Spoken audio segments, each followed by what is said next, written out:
quiero partir preguntándote acerca de los riesgos de mediano y largo plazo del consumo de esta planta. Y por supuesto, contextualizando un consumo poco frecuente a un consumo crónico, por ejemplo, que entiendo que distan completamente los riesgos. ¿Qué me puedes contar sobre ello? Sí, pues a ver, los riesgos que puede generar a largo plazo en la salud del consumo de cannabis en casos de un uso agudo, de un uso único, de un uso muy esporádico, a largo plazo realmente son pocos, ¿ok? Si somos francos con la literatura y la evidencia que existe en la actualidad, vamos a ver que la mayoría de las consecuencias a largo plazo de un usuario de cannabis van a venir también de la mano de un uso pues, muy frecuente de la planta y por un periodo prolongado de tiempo. Allí es donde vamos a ver realmente la mayor cantidad de daños o de consecuencias a largo plazo en la salud de los usuarios. Por lo menos, ¿cuáles pueden ser estas usuarias, esas consecuencias que pueden sentir los usuarios? Pues vamos a hablar pues, primero de las patologías respiratorias. Es muy importante porque el común de la población tiende a asociar, por ejemplo, el tabaco con muchas patologías respiratorias y el cannabis, como es una planta y no está procesada por una industria, se ve casi como una sustancia inocua para el sistema respiratorio. Y la verdad es que eso dista mucho de la realidad. Al utilizar cannabis de forma fumada, en combustión prolongadamente, vamos a exponer también a nuestras vías respiratorias a un proceso inflamatorio crónico. Van a estar todo el tiempo irritadas por estas sustancias que estamos volatilizando, quemando en la combustión de la materia vegetal, que al final van a generar problemas en las vías respiratorias como sinusitis, como rinitis, faringitis, bronquitis. Incluso en las últimas guías de manejo de pacientes con enfermedad pulmonar obstructiva crónica, el EPOC, hablaban un poco del consumo de cannabis porque ya es un poco más frecuente el consumo de cannabis en la población y hablaban de que si bien no podía asociarse directamente el consumo de cannabis con el EPOC, ya hay cambios muy similares al EPOC que se producen en los fumadores crónicos de cigarrillo en las personas que fuman cannabis. Y lo he podido evidenciar yo mismo en mis pacientes cuando los he tenido en consulta, que son fumadores ya crónicos de una alta intensidad de cannabis, que uno al auscultar los pulmones pues ve cambios en el examen físico pulmonar asociado a esa exposición crónica al humo de cannabis. Entonces, por un lado, patologías respiratorias es algo que no se puede despreciar. Cuando hablamos también ya de un uso a largo plazo del cannabis, un uso a mediano y largo plazo, un uso recurrente, hay que también tener en cuenta que va a aumentar el riesgo de incurrir en un uso abusivo del cannabis y incurrir en un trastorno por abuso de cannabis. Eso sucede con cualquier sustancia que tenga un potencial adictivo o psicoactivo. Si una persona se toma un par de tragos, no sé, una vez al mes, es poco probable que incurra en una consecuencia severa del consumo de alcohol, pero si una persona toma un trago todos los días, pues muy probablemente va a incurrir en consecuencias negativas de su salud por el uso de alcohol y va a tener un mayor riesgo de volverse adicto al alcohol o depender del alcohol. Lo mismo sucede con el cannabis y tristemente no hay mucha conciencia al respecto y tenemos un número alto de pacientes, usuarios que utilizan cannabis de forma diaria por pensar que se trata de una sustancia muy segura. Entonces vamos a tener un alto porcentaje de personas que ya usan un uso diario y que entonces tienen un trastorno por consumo de cannabis, que ya tienen tolerancia, que tienen dependencia, y eso a la vez va a incurrir pues también en otros tipos de patologías, desde repercusiones físicas, psicológicas o incluso ya en el ámbito laboral, económico, social, familiar, porque cualquier persona que sea dependiente de una sustancia, que requiera de consumir una sustancia para poder funcionar, pues va a tener unas consecuencias sociales, económicas, laborales en su vida por este uso inadecuado de la sustancia. Me habías preguntado también por la parte del uso ocasional, del uso recreativo, habitual. Pues, ¿cómo podemos diferenciar un poco? Estuve buscando un poco, ¿ok? ¿Cómo se ha logrado diferenciar eso? ¿Cómo han clasificado a los pacientes según la frecuencia de su uso en estudios que han hecho? Y si bien no hay un consenso, ¿ok? No hay una cosa que yo pueda decir estrictamente, mira, tantos días determinan. No hay un consenso. En la mayoría de los estudios que encontré que los dividían en dos clasificaciones que encontré diferentes. En una los dividían entre un usuario ocasional, uno recreativo y uno habitual. Cuando hablaban de un usuario ocasional, hablaban de una persona que usaba cannabis aproximadamente una vez al mes. Cuando hablaban de un usuario recreativo, hablaban de una persona que utilizaba cannabis entre una vez al mes a una vez por semana. Y ya cuando hablaban de un usuario habitual, hablaban de una persona que utilizaba cannabis una vez por semana o diariamente. Esta era una de las clasificaciones. Habían otras que utilizaban términos también como usuario esporádico o usuario frecuente. En esa clasificación de usuario esporádico o frecuente hablaban de que un usuario esporádico consumía más o menos entre 1 a 9 veces cannabis al mes, y que un usuario frecuente era una persona que utilizaba cannabis más de 10 veces al mes. Todas esas clasificaciones, al final de cuentas, ¿de qué sirven? Sí, más allá de encasillar a una persona. Va a ser relativo a lo que se esté consumiendo y a la cantidad de gramos. Puedes fumar un día muchos gramos o pocos gramos en 3 o 4 días a la semana. Completamente.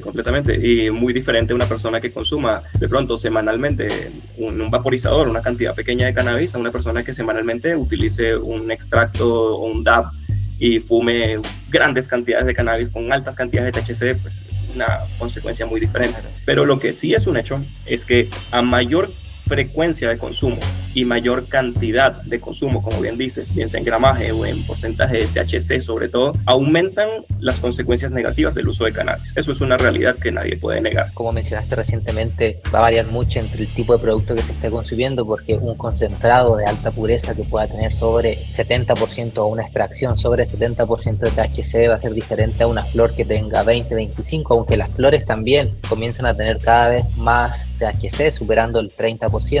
Y hay como una tendencia a buscar ese tipo de plantas. ¿Qué riesgos podrían haber entonces del consumo de altas concentraciones de THC? Lo que dice de las concentraciones de THC efectivamente es una realidad. Cada vez las cepas tienen concentraciones más altas y eso yo creo que obedece también al mercado. Cada vez los usuarios tienen más tolerancia y requieren concentraciones más altas para obtener el efecto deseado. Cuando usamos concentraciones más altas de THC, el problema es que aumentan los factores de riesgos, sobre todo para las dos, tanto para consecuencias agudas en el consumo como para consecuencias crónicas, porque los efectos nocivos o patológicos asociados al consumo de cannabis están muy asociados principalmente al THC por su naturaleza psicoactiva y por la implicación que tiene pues, a nivel neurológico y a nivel de los receptores de CB1 que tenemos en el cuerpo, los receptores cannabinoides. Entonces, a mayor cantidad de THC, mayor concentración de THC en una presentación, van a aumentar los riesgos de en un consumo agudo presentar cosas como paranoia, cosas como en un usuario de pronto susceptible a un brote psicótico de presentar un episodio psicótico, van a aumentar los riesgos de presentar enfermedades como hiperemesis cannabinoide, van a aumentar también los efectos agudos asociados a la intoxicación de cannabis, que pueden ir desde de pronto una disminución de la coordinación motora, una disminución para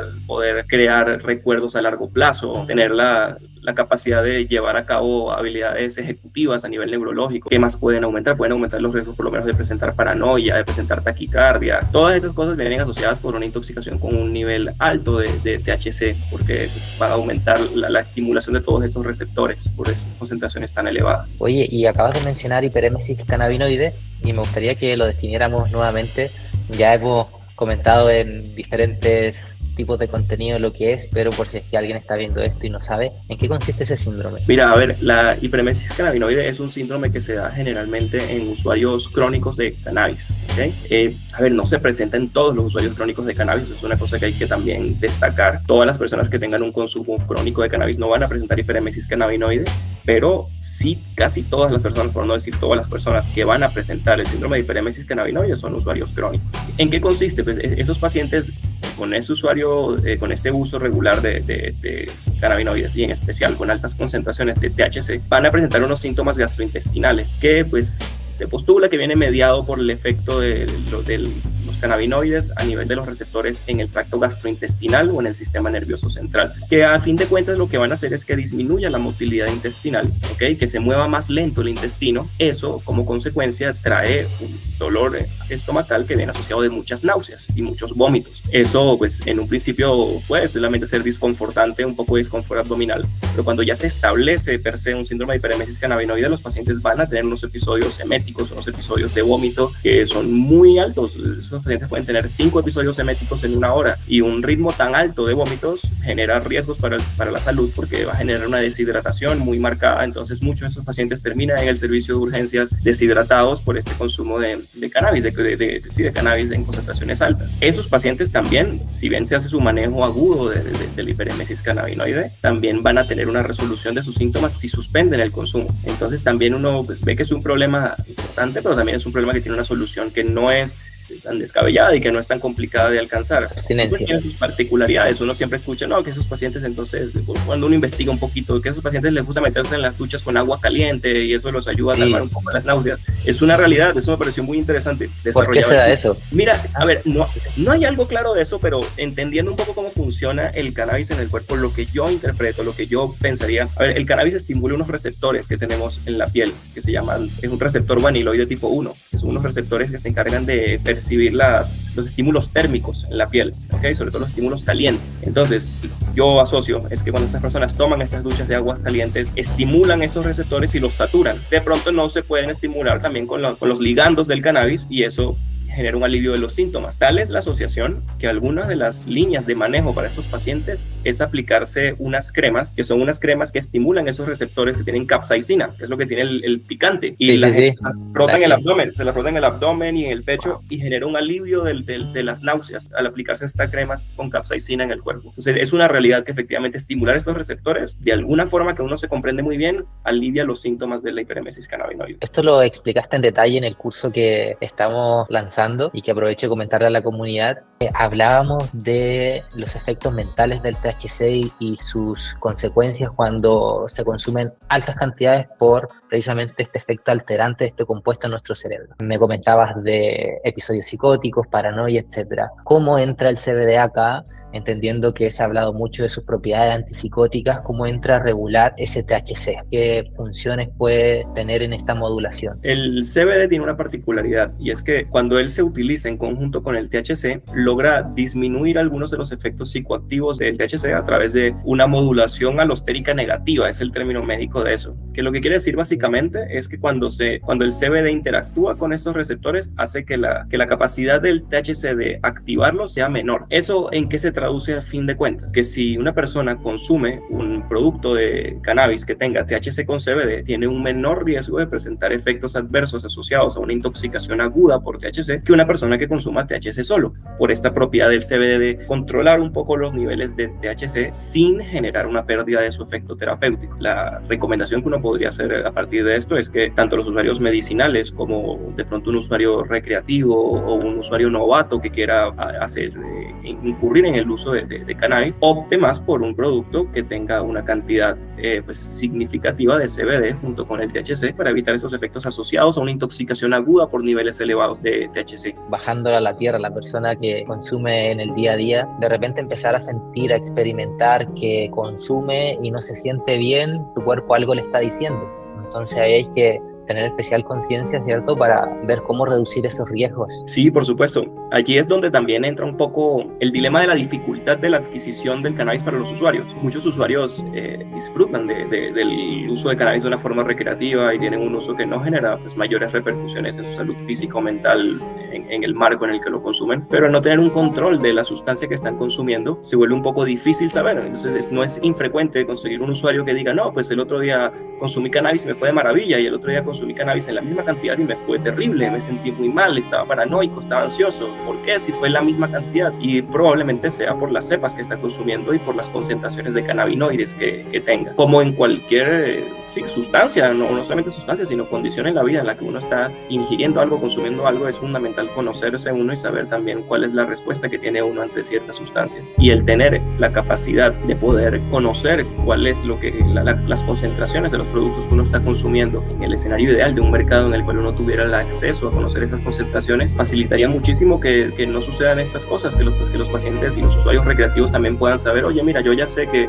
no puedo consumir una cepa que tenga más de 15% de THC porque me sienta mal, o no puedo consumir una cepa que no tenga CBD porque me sienta mal, no se vuelve agradable, o el uso terapéutico no se justifica con el efecto adverso. Es increíble el impacto de la prohibición en aumentar todos los riesgos de los consumidores. Estábamos hablando de los riesgos generales en mediano y largo plazo, relacionándolo con la frecuencia del consumo, veíamos riesgos en la salud respiratoria y también en el ámbito psicológico y mental de capacidades que se puedan ver alteradas. Y ahí me quería detener porque siempre se ha hablado mucho y hay un temor en torno a cuáles pueden ser esas frecuencia de si es que ellos partieron su consumo a temprana edad. Entonces siempre se pregunta, no sé, ¿podría haber sido diferente mi vida, mi inteligencia? ¿Qué riesgo hay en esa etapa en la que nuestro cerebro se está desarrollando? Y la preocupación, como te dije, inicial de mucha gente va en el ámbito de estas capacidades que se puedan ver alteradas. Con respecto a la parte cognitiva, a ver, no existe mucha evidencia sólida que pueda ser significativa o irrevocable con respecto a las consecuencias crónicas de un usuario de cannabis que haya suspendido su consumo de cannabis. A ver, ¿qué quiero decir con eso? Una persona mientras consume cannabis de una forma abusiva, si uno está haciendo un uso diario de cannabis con una alta concentración de THC, va a ver mermadas sus habilidades cognitivas y sus funciones ejecutivas, porque está constantemente alterando las funciones neurológicas de su cerebro. Eso es una realidad. Pues hay personas que son más funcionales que otras y que llevan un uso diario con mayor o menos funcionalidad que otras y pueden de pronto llevar a cabo sus funciones diarias sin mayor dificultad, pero de que genera una disminución en sus capacidades de memoria o de desarrollo de habilidades cognitivas es una realidad que puede llegar a suceder en usuarios crónicos. También es un hecho que esos efectos están asociados a la intoxicación per se, es decir, a que están bajo el efecto de la sustancia psicoactiva. Si yo me intoxico y voy a ver una clase, va a ser más difícil para mí retener ese conocimiento de una forma significativa. O si yo consumo cannabis y voy de pronto a una reunión de trabajo, de pronto no voy a rendir tanto como pudiese rendir si no estuviera bajo los efectos del cannabis. Eso es a lo que voy. Cuando los usuarios suspenden este uso de cannabis, suelen recuperarse estas habilidades cognitivas sin una mayor dificultad. Hay una particularidad con el uso adolescente y con el uso a temprana edad en esto. Cuando tenemos un uso adolescente está la particularidad de que este es un periodo crítico en nuestro neurodesarrollo.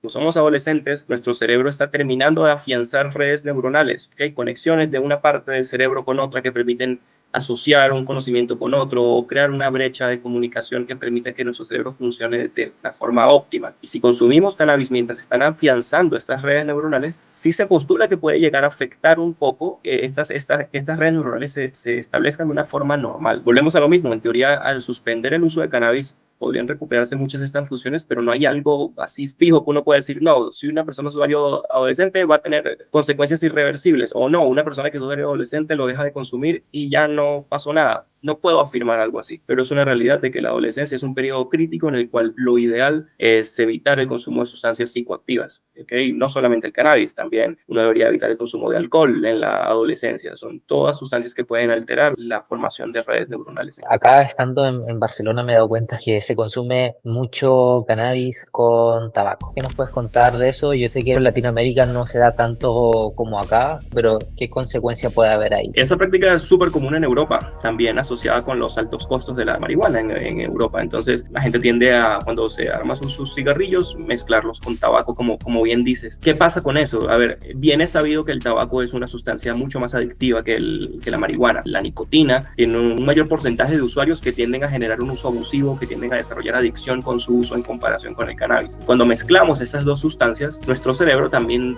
tiende a hacer una asociación y tiende a crear unas redes de recompensa en nuestro cerebro que aumentan la posibilidad de desarrollar un uso abusivo o una dependencia al consumo de cannabis. Esa veo yo que sería la principal consecuencia más deleteria para la salud que podría generar el uso junto de marihuana y cannabis. También hablando de eso, el uso por lo menos de cannabis con otras sustancias como pueden ser el alcohol o pueden ser los opioides o pueden ser las benzodiazepinas, genera también otro riesgo y es el riesgo de la interacción de las dos sustancias que pueden potenciar sus efectos entre sí.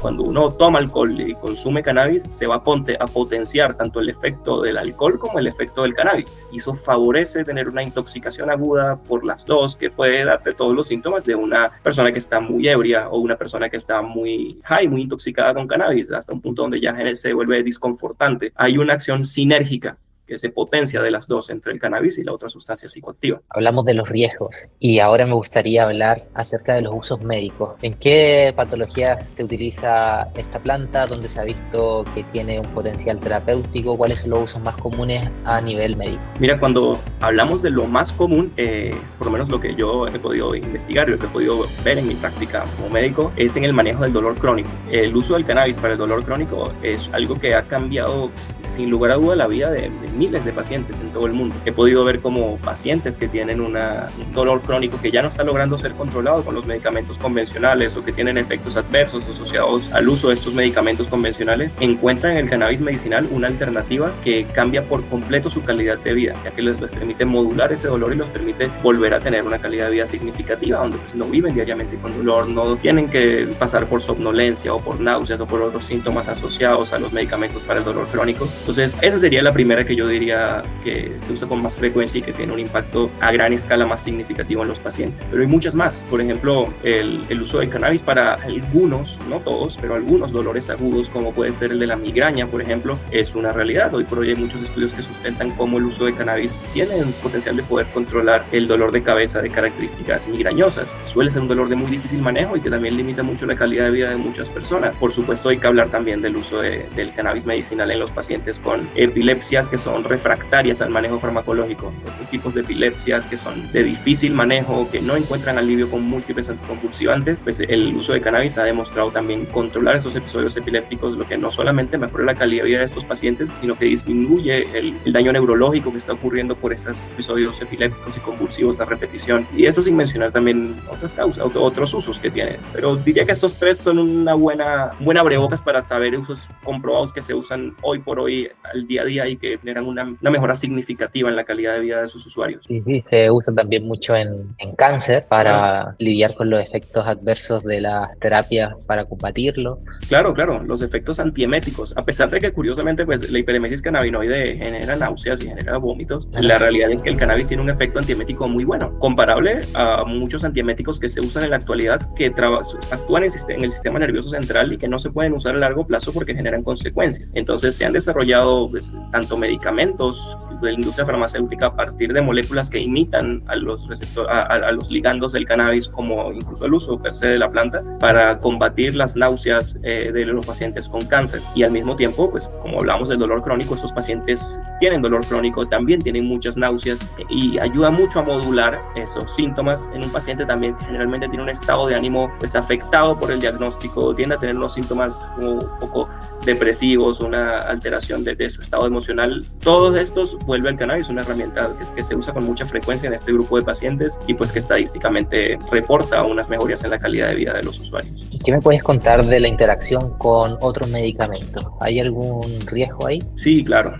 Son otras cosas también del cannabis que no se pueden despreciar. O sea, el cannabis al final va a tener un principio activo. Tiene unas moléculas que interactúan con unos receptores en nuestro cuerpo, como actúan los medicamentos. Eso quiere decir que también van a haber sitios donde actúa el cannabis que se comparten con otros medicamentos o que al interactuar pueden disminuir la acción de un medicamento. Entonces, cuando se va a utilizar cannabis de una forma crónica, bien sea un usuario medicinal o un usuario recreativo que está haciendo un uso frecuente, es importante considerar las interacciones medicamentosas que puede tener, por ejemplo, con medicamentos anticoagulantes como la warfarina. La warfarina tiene muchas interacciones con alimentos incluso. El utilizar cannabis y warfarina aumenta las concentraciones de warfarina en la sangre, lo que aumenta el riesgo de tener hemorragias. ¿En qué patología se utiliza ese medicamento? En pacientes, por ejemplo, que tengan recambios de válvulas cardíacas. Si un paciente le tuvieron que recambiar una válvula cardíaca, le pusieron una prótesis, una válvula, va a tener que usar warfarina por el resto de su vida. O pacientes que tengan enfermedades que tiendan a aumentar la coagulación de la sangre, aumenta el riesgo de trombos o de ACVs o de infartos. Hay varias enfermedades que requieren ese uso de warfarina, pero generalmente son las que tienden a aumentar el desarrollo de trombos. Con los medicamentos para la tensión, por ejemplo, los antihipertensivos, también el cannabis tiene algunos efectos que pueden transitoriamente aumentar la tensión arterial, después puede bajar un poco la tensión arterial. Hay reportes que dicen que un uso crónico y después suspendido puede generar un efecto rebote y aumentar la tensión arterial. Entonces hay que tener un monitoreo si un paciente es hipertenso y está usando crónicamente cannabis, porque podría ser la causa de que tengamos estas alteraciones en las cifras tensionales que nos están logrando encontrar una causa. Algunos medicamentos utilizados para tratar la tuberculosis con la rifampicina, es un antibiótico, tiene también un efecto de interacción con el cannabis por el cual no deberían utilizarse de forma conjunta porque puede alterar esas concentraciones. Hay varios medicamentos que tienen ese tipo de interacciones que pues al final lo que generan es que si vas a tener un tratamiento crónico con algún medicamento y eres un usuario crónico de cannabis, bien sea recreativo o medicinal, tienes que consultarlo con tu médico y tienes que comentárselo para que él pueda hacer los ajustes pertinentes o pedir los exámenes pertinentes para poder ver que todo esté en orden. Esa sería la recomendación con respecto a eso. Oye, y antes de una cirugía, ¿qué hay que tener en mente? ¿Qué hay que comunicarle al médico? A ver, con parte de la cirugía, yo creo que la mayor interacción que podría ocurrir allí es con la parte anestésica. Sobre todo a tu médico, obviamente deberías decirle, hoy por hoy nadie puede quitarte un trabajo si en tu consulta médica particular estás hablando de que consumes cannabis. Sobre todo en una consulta preanestésica deberías comentarle a tu anestesiólogo que estás utilizando cannabis porque eso puede jugar un papel en los medicamentos que te van a formular para poder controlar pues toda tu inducción anestésica y todo el proceso anestésico durante la cirugía. Algunos usuarios que usan cannabis de forma crónica tienden a requerir concentraciones mayores de anestésicos para poder conseguir una adecuada inducción anestésica o un adecuado efecto analgésico de los medicamentos. Y al no comentarle eso a tu médico, estás poniendo en riesgo, al final es tu vida o el dolor que vas a sufrir durante la cirugía. Y va a generar confusiones al respecto del anestesiólogo tratante porque él no va a comprender por qué está requiriendo concentraciones tan altas de los medicamentos para poder generar una acción en ti, cosa que él podría ya tener prevista si lo comentaste en un inicio esto y puede hacer la elección de un medicamento sobre otro partiendo también de esas mismas interacciones medicamentosas que estábamos hablando. ¿Cuáles son las patologías que no van de la mano con un uso de cannabis? Entiendo que va relacionado mucho con el ámbito mental, enfermedades de la mente, pero también quizás otras, ya que mencionabas previamente el uso de medicamentos para el corazón. Pues lo que dijiste, pacientes con trastornos mentales, especialmente psicóticos, pacientes que tengan esquizofrenia o pacientes que tengan trastornos maníacos o depresivos mayores, no deberían utilizar cannabis porque puede exacerbar los síntomas de la enfermedad. Patologías psiquiátricas hay que tener mucho cuidado. Patologías respiratorias, súper importante. Un paciente que tenga una enfermedad pulmonar crónica o pacientes que tengan sinusitis o rinitis, es una cosa tonta y he tenido muchos pacientes en consulta que tienen una rinitis, le han dado 1000 tratamientos y cuando les pregunto si consumen cannabis me dicen que sí y yo le digo, hombre, no se te va a quitar nunca la rinitis si consumes cannabis porque estás irritándote constantemente la nariz. Entonces, patologías respiratorias, mucho cuidado con ellas. Y la parte cardiovascular es muy importante. El cannabis, el THC, genera taquicardia. ¿Okay? Cuando es un consumo agudo. Por distintas cosas, genera una taquicardia per se y también genera un poco de hipotensión y la forma de compensar eso para el corazón es latir más rápido. Si tengo una arritmia, si tengo una predisposición a que mi corazón entre en un ritmo cardíaco anormal y lo estoy exponiendo constantemente a que haga taquicardia, que haga taquicardia, que haga taquicardia, estoy aumentando el riesgo de que tenga una arritmia y eso puede ser nocivo para la salud. Entonces, pacientes con arritmias no les recomendaría consumir cannabis y pacientes hipertensos también tener mucho cuidado con esto, sobre todo por el efecto rebote que puede ocurrir después del consumo y puede elevar la tensión arterial. También sería algo para tener en consideración. Personalmente he experimentado a veces que me da frío cuando consumo y me pongo incluso un poco tiritón. ¿Por qué se produce eso? Hay un síndrome que se conoce como hipotermia inducida por THC y lo que sucede es que cuando nosotros tenemos frío, estamos en un ambiente frío, nuestro cuerpo tiende a conservar el calor manteniéndolo en la zona central de nuestro cuerpo, tratando de mantener los órganos vitales con la circulación y disminuyendo la circulación en la parte periférica de nuestro cuerpo para que no se pierda el calor de nuestra sangre al tenerla en la parte externa de nuestra piel que está expuesta al frío. Cuando consumimos THC se vasodilatan nuestros vasos sanguíneos, eso hace que se aumente la irrigación de la parte externa de nuestra piel y eso hace que perdamos más temperatura porque está expuesta a enfriarse con el ambiente y hace que perdamos más rápido la temperatura. Es algo, no te pasa solo a ti, le pasa a muchas personas, es frecuente que digan, no, yo fumo cannabis y estoy temblando de frío y es por eso. Qué interesante todo lo que estamos conversando hoy. Creo que hay muchas preguntas que la comunidad constantemente se hace para intentar explicar o entender ciertas cosas que de repente sentimos. Ya vimos los riesgos, vimos el uso médico y me gustaría que nos pudieses hablar acerca de la mejor forma de utilizar esta planta. ¿Cómo poder llevar un uso seguro? ¿Alguna recomendación desde el punto de vista médico? Intentar disminuir en mayor cantidad los riesgos y los daños del consumo. Primero hay que diferenciar si vamos a hacer un uso recreativo o un uso medicinal para ver qué vamos a utilizar y sobre todo para qué lo vamos a utilizar y cuál es nuestra aspiración con el uso de cannabis. Pero para partir creo que lo inicial sería conocer qué cannabis estamos utilizando. Sería lo ideal.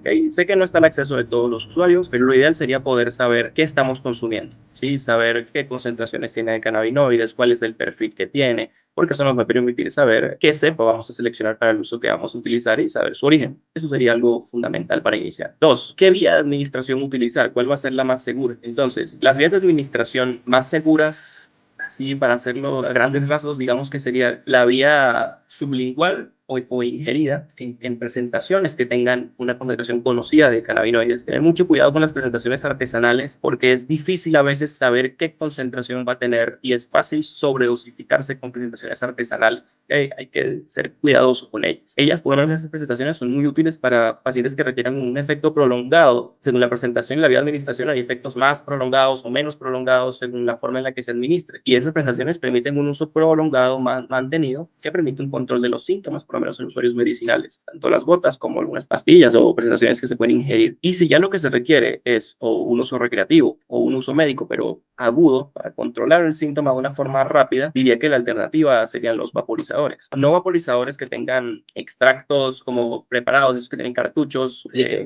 líquidos, sino los que tienen cannabis molido, el producto vegetal molido que uno lo puede aplicar y que la calienta en hornillas. Esos son los que tienen un mejor perfil de seguridad porque disminuye la liberación de productos nocivos, no alcanzan temperaturas tan altas, lo que disminuye la afección de las vías respiratorias y pues se manejan concentraciones bajas de cannabinoides, se requieren niveles disminuidos, lo que también disminuye el riesgo de generar tolerancia o de generar dependencia o incurrir en un uso abusivo. Entonces diría que esas serían las formas más seguras de consumir de forma superficial. Excelente. Muchísimas gracias, Ale, por tu tiempo, por tu generosidad al transmitirnos toda esta información que espero que llegue a mucha gente y que le sirva a mucha gente y que ayude a aclarar un poquito todos estos conceptos. Y hay tanta desinformación que hay que atacar y tenerte acá para poder brindar información es un agrado. Y a la gente invitarlas a el curso, invitarlas también a que le den un like al video, a que apoyen este tipo de contenido porque creemos desde nuestra visión que es súper importante tratar estos temas y poder hacerlos llegar a mucha gente.